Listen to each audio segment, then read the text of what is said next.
Eu acredito que o sofrimento de Cristo e a demonstração do tipo de aflição fisiológica sob a qual seu corpo humano estava são manifestos no jardim do Getsêmani, onde é descrito que ele estava suando sangue.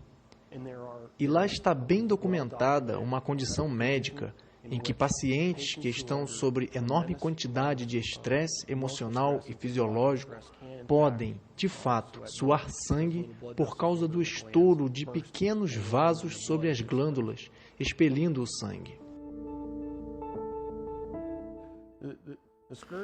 O açoite envolveu o uso de um chicote curto com peças geralmente de metal, às vezes ossos, às vezes peças de porcelana envolvidas nessas tiras de couro, que eram utilizadas para rasgar normalmente as costas, os ombros e as pernas da vítima, e as primeiras chicotadas rasgavam uma parte específica do corpo, cortando a pele e a gordura.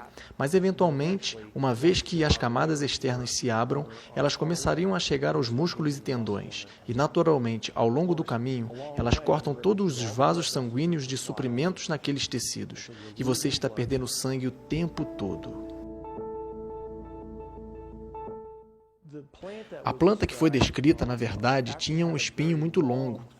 Não os espinhos pequenos que pegaríamos de uma roseira. Estes eram espinhos de, normalmente, 1,5 polegadas ou 2 polegadas de comprimento. O couro cabeludo é uma das porções do nosso corpo com maior número de vasos sanguíneos. Há vasto suprimento de sangue lá em cima. Então, ter aqueles espinhos empurrados até a placa bone teria passado por todo o couro cabeludo, provocando enorme perda de sangue. Eu vi pessoas sangrarem até a morte por apenas uma lesão no couro cabeludo. Portanto, não é uma lesão pequena ter dezenas de espinhos empurrados para dentro do seu couro cabeludo, de modo que isso teria causado a perda de mais sangue.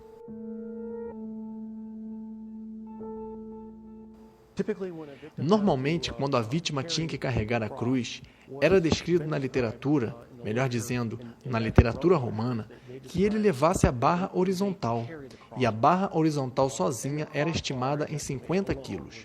E, obviamente, se o seu braço está preso aqui, agarrado em cima da barra transversal, e você cai, você precisa de ajuda para se levantar. Você não pode se levantar sozinho simplesmente, porque não há nenhuma maneira possível sem os braços para se levantar. Então, ele teria precisado de ajuda para se levantar. Se ele caiu, existe uma grande chance de ter batido com o peito, o que então poderia contar com a possibilidade de uma lesão cardíaca. Anatomicamente, podemos considerar o pulso como parte da mão, e assim que os pregos foram colocados entre o rádio e a una, nessa posição que se encaixa na definição de estar na mão, e é uma posição onde o prego não vai rasgar para fora, porque você tem que ter um sólido ponto de fixação. Outro ponto interessante sobre a colocação dos pregos é que o nervo médio passa exatamente através daquela parte especial do pulso, de modo que a destruição ou choque do nervo teria provocado enorme dor. Cada vez que tentasse tomar um fôlego, estaria agonizando. Estaria empurrando os pés, que naturalmente causa muita dor. E então você estaria pendurando os braços em dor, e assim se alterna de uma dor excruciante para outra dor excruciante, cada vez que se toma fôlego. Portanto, mesmo se ele sobrevivesse à presente crucificação, ele teria que sobreviver ao que me parece ser uma lesão letal da lança. Isto define se ele está vivo ou não. O que é descrito é uma grande quantidade de água e sangue, e implicaria tanto uma infusão pleural quanto a uma infusão de pericárdio.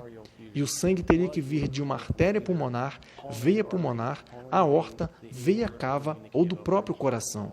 Nenhuma dessas lesões, a menos que fossem tratadas imediatamente por um cirurgião do trauma, como eu, com todos os avançados equipamentos que temos, poderiam ser resistidas depois de alguns minutos.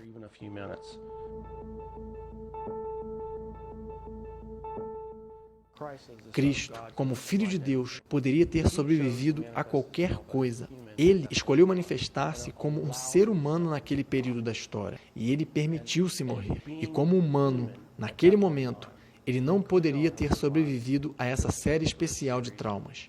Isso não é possível. Cristo é Deus. Ele poderia ter sobrevivido a tudo o que lançassem contra ele. E ele escolheu ser Cristo, o homem naquele período da história, para morrer pelos pecadores. E pela autolimitação de permanecer sendo humano, ele morreu.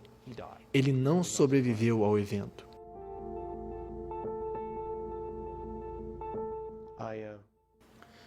Eu estou profundamente impactado por isso.